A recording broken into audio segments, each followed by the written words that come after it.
Welcome to my YouTube channel भी topic update में आपका स्वागत है। तो आइए आज के वीडियो की बात कर लें। तो भारतीय जनगणना 2011 के जितने भी इम्पोर्टेंट क्वेश्चन हैं उनके बारे में चर्चा करेंगे। यहाँ से एग्जाम में डायरेक्ट क्वेश्चन देखने को मिलते हैं और जितने भी हाल के एग्जाम में हुए हैं एक या दो क्वेश्चन यहाँ से देखने को मिले हैं।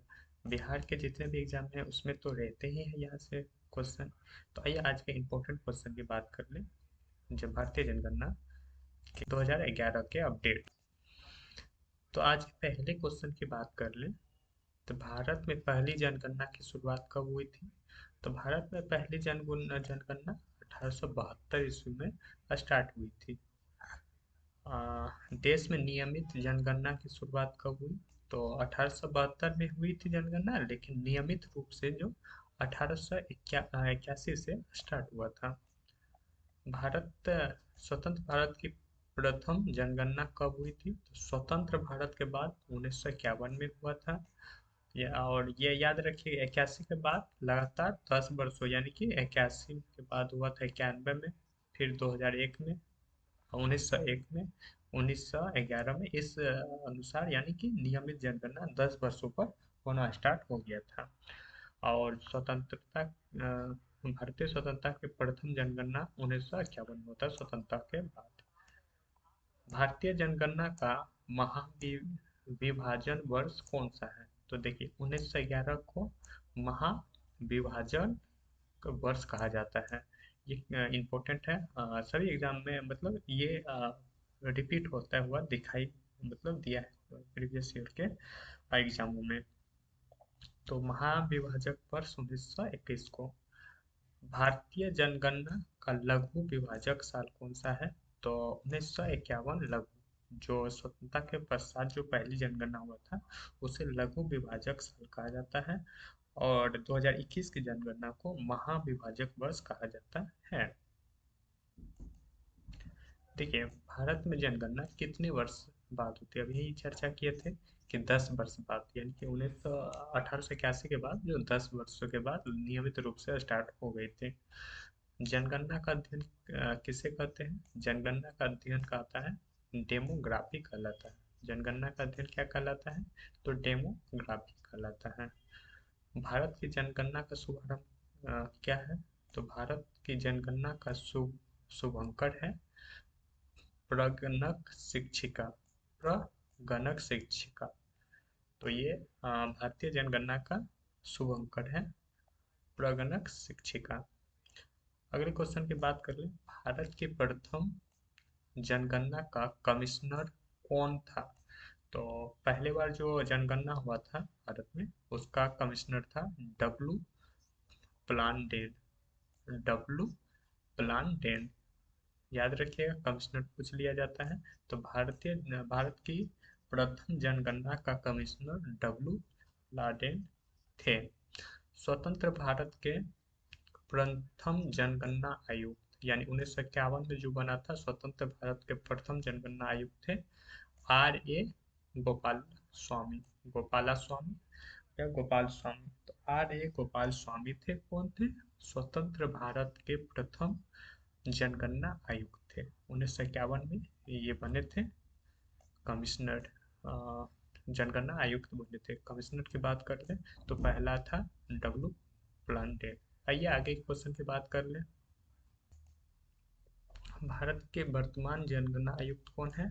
तो वर्तमान में डॉक्टर सी चंद्रमौली जी वर्तमान में जनगणना आयुक्त हैं। वही बात कर ले, भारत की पहली बार जाति पर आधारित जनगणना कब हुई? तो जाति पर आधारित भारत में पहली बार 1931 में हुआ था। और बिहार में अभी जाति आधारित जनगणना स्टार्ट है, तो ये भी याद रखिएगा। विश्व जनसंख्या दिवस कब मनाया जाता है? तो 11 जुलाई को विश्व जनसंख्या दिवस मनाया जाता है। ये भी इम्पोर्टेंट है। कब मनाया जाता है विश्व जनसंख्या दिवस? तो 11 जुलाई को मनाया जाता है। भारत की कुल जनसंख्या कितनी है? तो भारत में अभी लगभग 121.08 करोड़, ये 2011 की जनगणना के अनुसार बताया गया है। हाँ, वर्तमान में लगभग इससे ज़्यादा है, बढ़ गया है। 1.35 सॉरी 135 पॉइंट कुछ है। तो याद रखिएगा यहाँ से कि जो ये 11 का डाटा है 121.08 करोड़। विश्व में वर्तमान की जनगणना का कितना प्रतिशत है, यानी विश्व में जितने भी जनसंख्या है टोटल 100% माने तो भारत में 17.5% है। और वही क्षेत्रफल की बात कर ले भारत का, तो 2.4% क्षेत्रफल है। तो देख लीजिए 2.4 यहाँ क्षेत्रफल है और जनसंख्या 17.5 है। वही बात कर ले भारत में पुरुषों की जनसंख्या कितनी है, तो भारत में 62.32 करोड़, यानी 62.32 करोड़ है। ये पुरुषों की जनसंख्या है। वही महिला की जनसंख्या की बात कर लें तो महिला जनसंख्या है 58.75 करोड़। तो पुरुषों की जनसंख्या ज़्यादा है और महिला की जनसंख्या कम है, तो याद रखिएगा, डाटा पूछ लिया जाता है एग्जाम में। आगे क्वेश्चन है, जनगणना 2011 जो है के अनुसार भारत की दशकीय वृद्धि दर कितना था। तो देखिए 2001 में जो जनगणना हुआ और उसके बाद जो 2011 में जनगणना हुआ, उनमें 17.7% का वृद्धि हुआ था। तो ये डाटा काफ़ी इम्पोर्टेंट है। ये एग्जाम में ना ऐसे क्वेश्चन देखने को मिलते हैं और ये सारे इम्पोर्टेंट क्वेश्चन है। तो 17.7% आप डाटा याद रखिएगा कि जो 2011 में जनसंख्या वृद्धि का परसेंट था। वहीं आगे की क्वेश्चन की बात करें तो भारत की वार्षिक वृद्धि दर कितनी है। तो वार्षिक वर्ष में 1.64% है, यानी वर्ष में। ये है 10 वर्ष का डाटा और ये 1 वर्ष का डाटा है। आइए आगे क्वेश्चन देखें, भारत की कुल साक्षरता दर कितना परसेंट है। देखिए 73% जो है ना भारत में साक्षरता दर है।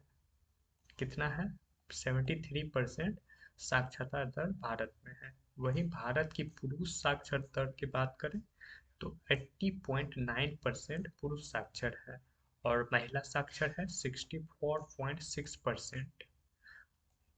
और ये काफ़ी इम्पोर्टेंट है, तो याद रखिएगा सबसे ज़्यादा केरल में 94% ज़्यादा मतलब शिक्षित है, सबसे ज़्यादा केरल में। ये भी डाटा याद रखिएगा। और यहाँ बात कर ले कहाँ पुरुष की, तो 80.9% है और वही महिला 64.6% है। और टोटल जनसंख्या शिक्षित की बात कर लें तो 73% है। वहीं आगे क्वेश्चन है, 2011 की जनगणना के अनुसार भारत में लिंगानुपात कितना था। तो भारत का लिंगानुपात की बात करें तो 943 हजार हजार पर 943 महिला थी। तो लिंगानुपात होता है कि जो 1000 पर, यानी 1000 पुरुष पर कितने महिला हैं, तो 943 महिला है। ये काफ़ी इम्पोर्टेंट है ये सारे डाटा। इस सीरीज को आप ज़्यादा से ज़्यादा बार देख के और इन्हें रट लीजिएगा। चलिए आगे की बात करते हैं क्वेश्चन। वही बात कर लें, भारत में 2011 की जनगणना के अनुसार भारत में शिशु लिंगानुपात कितना है। तो शिशु लिंगानुपात 919 है, यानी कि शिशु लिंगानुपात और भी कम है। और ऐसे पूरा टोटल की बात करें तो 943 है। वही बात कर लें भारत की जनसंख्या घनत्व, तो 382 व्यक्ति वर्ग किलोमीटर, यानी एक स्क्वायर फीट में, एक वर्ग किलोमीटर में एरिया अगर 1 किलोमीटर है तो उसमें एक 382 व्यक्ति रहते हैं। ये भारत की क्या है, जनसंख्या घनत्व है। वहीं आगे बात कर लें, भारत में किस राज्य में महिला लिंगानुपात सर्वाधिक है। तो केरल में है। ये याद रखिए केरल में महिला लिंगानुपात भी ज़्यादा है और यहाँ का परसेंटेज भी शिक्षा के क्षेत्र में ज़्यादा है। वहीं भारत में किस राज्य में महिला लिंगानुपात कम है। तो ये हरियाणा में सबसे कम है 11 की जनगणना के अनुसार और केरल में सबसे ज़्यादा है। आगे बात कर लें, भारत के किस राज्य में जनसंख्या ज़्यादा है। तो सबसे ज़्यादा उत्तर प्रदेश की जनसंख्या है। ठीक। और घनत्व की बात करें, जनसंख्या घनत्व, तो सबसे ज़्यादा बिहार में है। भारत के किस राज्य में जनसंख्या कम है। तो सबसे ज़्यादा मतलब सबसे कम है जनसंख्या अरुणाचल प्रदेश में, और यहाँ का घनत्व भी कम है, 17 व्यक्ति पर किलोमीटर स्क्वायर में है। तो ये अरुणाचल प्रदेश को याद रख लीजिएगा, सबसे जनसंख्या कम, घनत्व में।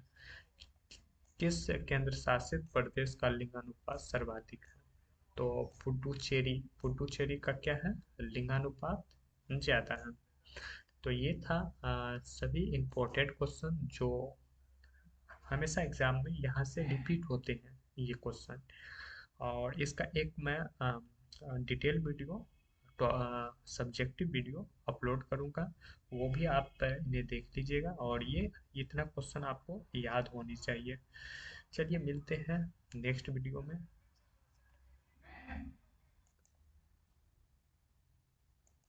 ये काफ़ी इम्पोर्टेंट क्वेश्चन थे, ये हमेशा एग्जाम में रिपीट होते रहते हैं। अगर आपको किसी प्रकार का कोई अगर सजेशन देना है तो कमेंट बॉक्स में आप लिख सकते हैं, और कमेंट करके बताइए हमें कैसा लगा ये। और आगे के कुछ अगर अच्छा लगे तो सब्सक्राइब कर ले, लाइक कर ले। मिलते हैं नेक्स्ट वीडियो में। Thank you.